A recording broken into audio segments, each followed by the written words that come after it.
अस्सलाम वालेकुम दोस्तों, कैसे हैं आप। उम्मीद करती हूँ आप सब खैरियत से होंगे और बिल्कुल खुशहाल ज़िंदगी गुजार रहे होंगे।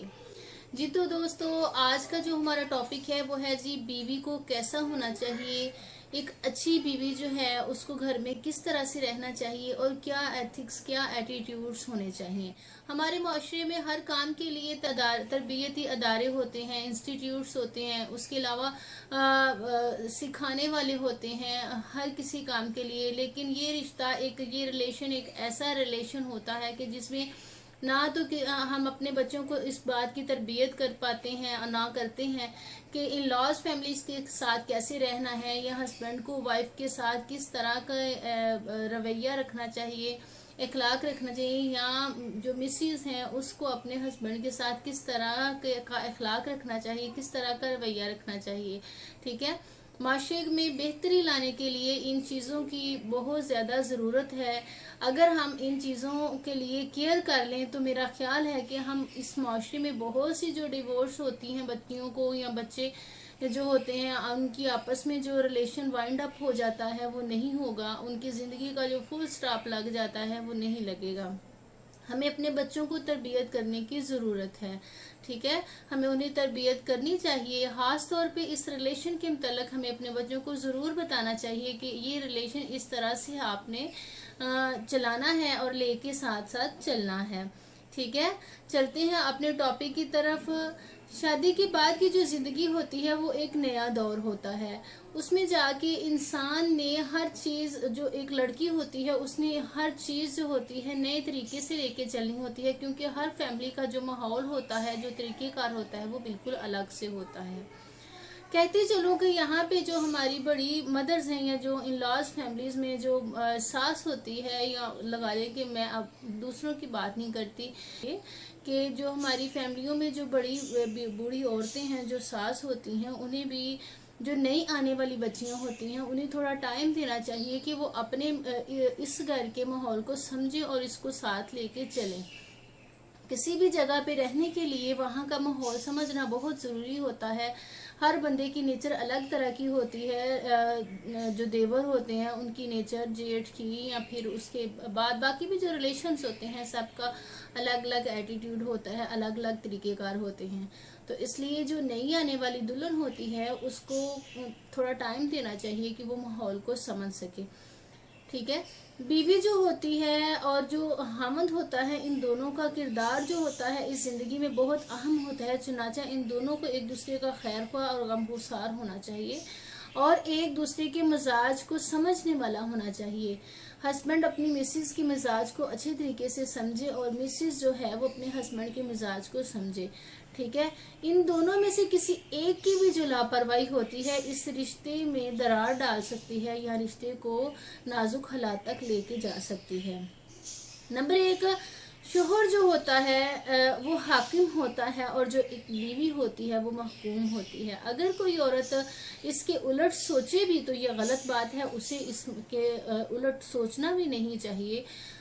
शोहर की अतायत करना, जो बीवी, शोहर की जो अतायत करने वाली जो बीवी होती है वो एक तो शोहर की नज़र में बहुत अच्छी मतलब साबित हो जाती है माशरे की नज़र में और अपनी फैमिली में, इन लॉज फैमिली में। इसके अलावा इसके अलावा जो होता है वो अल्लाह ताला की तरफ से जो उसको इनाम इकराम से नवाजा जाएगा वो अलग से होता है।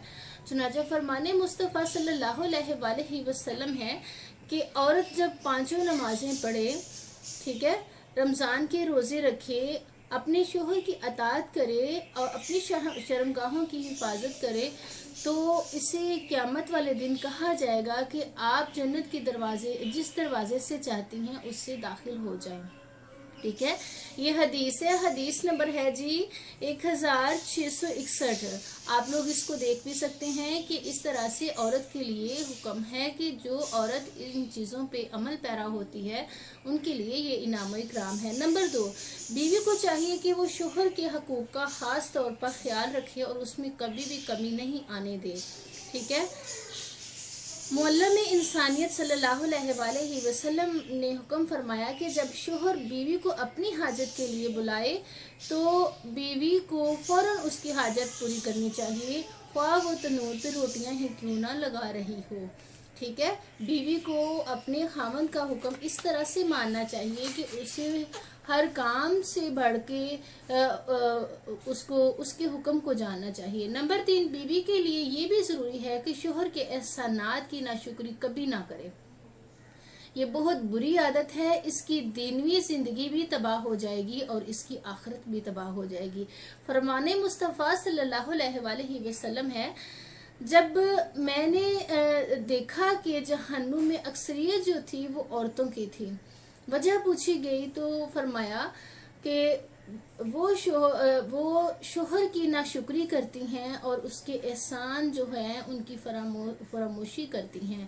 ٹھیک ہے، حدیث ہے یہ جی 5197. ٹھیک ہے، اس میں سے آپ دیکھ سکتی ہیں، یہ بخاری شریف کی ہے. نمبر 4، شوہر کام کاج سے جب گھر واپس لوٹتا ہے تو الجھے ہوئے بال، میلے کچیلے کپڑے اور افسردہ چہرے کے ساتھ جو عورت اس کا اچھا استقبال نہیں کر پاتی، وہ اچھا تاثر نہیں چھوڑتی یہ چیزیں. ٹھیک ہے، بلکہ شوہر کے لیے بیوی کو بناؤ سنگار کرنا چاہیے. ایک نیک بیوی کی یہ خصوصیات ہوتی ہیں کہ وہ اپنے شوہر کے لیے بناؤ سنگار کرتی ہے. ٹھیک ہے، اس کے علاوہ اس کے ساتھ ساتھ یہ بھی کہا گیا ہے کہ ایک جو نیک بیوی ہوتی ہے جو اپنے شوہر کے لیے بناؤ سنگار کرتی ہے، اس کی نفلی عبادت سے زیادہ ثواب ہے اس کو. ٹھیک ہے، عورت کا اپنے شوہر کے لیے گہنا پہننا بھی اجر عظیم کا سبب بنتا ہے اور نفلی عبادت سے یہ افضل ہے کہ عورت اپنے شوہر کے لیے گہنا پہنے. نمبر 5، بیوی کو چاہیے کہ وہ اپنے شوہر کی حیثیت سے بڑھ کے کبھی بھی کوئی خواہش نہ کرے، ایسی خواہش نہ کرے کہ جس کی شوہر کی جو پاکٹ ہے وہ اجازت نہیں دیتی ہو، اس کے پاس اتنی حیثیت نہ ہو کہ وہ آپ کو وہ چیز دلوا سکے. ٹھیک ہے، اور ہمیشہ مشکل میں بیوی کو شوہر کی دھاڑس باندھنی چاہیے، اس کو تسلی دینی چاہیے، اس کو حوصلہ دینا چاہیے. بے شک ایک عورت خود وہ کام نہیں کرتی جو وہ تسلی سے اور حوصلے سے اپنے خاوند سے کروا سکتی ہے اور اسے کامیاب کر سکتی ہے. ٹھیک ہے، بیوی کو چاہیے کہ وہ خاموش رہے، صبر کرے. ٹھیک ہے، بجائے اس کے کہ شوہر کا غصہ وہ اپنے بچوں پہ نکالے یا برتنوں کو بچھاڑ کے یا گھر میں شور شرابہ کر کے یا زور سے بول کے گھر کا ماحول خراب کرے.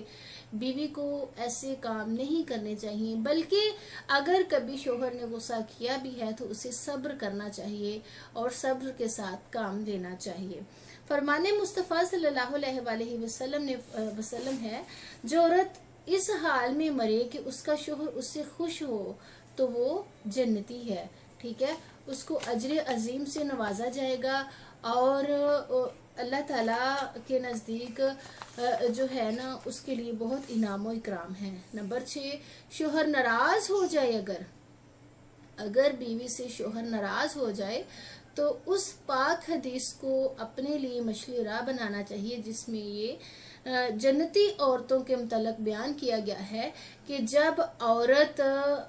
جب شوہر عورت سے ناراض ہو تو عورت اپنے شوہر کے ہاتھ میں اپنا ہاتھ دے کے یہ کہے کہ یہ میرا ہاتھ آپ کے ہاتھ میں ہے، جب تک آپ راضی نہیں ہوں گے میں تب تک نہیں سوؤں گی. ٹھیک ہے، یہ حدیث مبارکہ ہے اور یہ ہیں جی جو خاص اصول ہیں ایک عورت کے، ایک لڑکی کے ایک اچھی بیوی ثابت ہونے کے لیے. ٹھیک ہے، اگر ہم ان چند اصولوں پہ کوشش کر لیں، محنت کر لیں اور اپنے آپ کو صبر کرنے کا عادی بنا لیں اور اپنے گھر کو اچھا بنانے کی کوشش کر لیں تو میرا خیال ہے کہ گھر ہی جنت لگنے لگ جائے گا. اگر یہ خصوصیات عورتوں میں یا بچیوں میں آ جائیں تو میرا نہیں خیال کہ گھر ٹوٹنے تک نوبت پہنچے گی. باقی چھوٹے موٹے معاملات گھروں میں ہوتے رہتے ہیں. اللہ عز و جل ہمیں اپنے گھروں کو، گھریلو معاملات کو شریعت کے مطابق چلانے کی ہمت اور طاقت دے اور توفیق دے کہ ہم سب اسلام کے مطابق اپنے گھروں کو چلائیں تاکہ ہمارے گھر جو ہیں وہ سکون کا گہوارہ بن جائیں اور گھر ٹوٹنے تک نوبت نہ پہنچے. ٹھیک ہے، یہ تھی آج کی ویڈیو. ویڈیو کو دیکھیے گا، لائک کیجیے گا. جو نئے لوگ ہیں چینل کو سبسکرائب کر لیں. اور اگر آپ کے ذہن میں کوئی کویسچن ہے، کوئی بات ہے، تو وہ کمنٹ باکس میں ضرور پوچھیے گا. ویڈیو کیسی لگی وہ بھی مجھے کمنٹ باکس میں بتائیے گا، اور ویڈیو کو شیئر ضرور کیجیے گا. نیکسٹ ویڈیو تک کے لیے اللہ حافظ.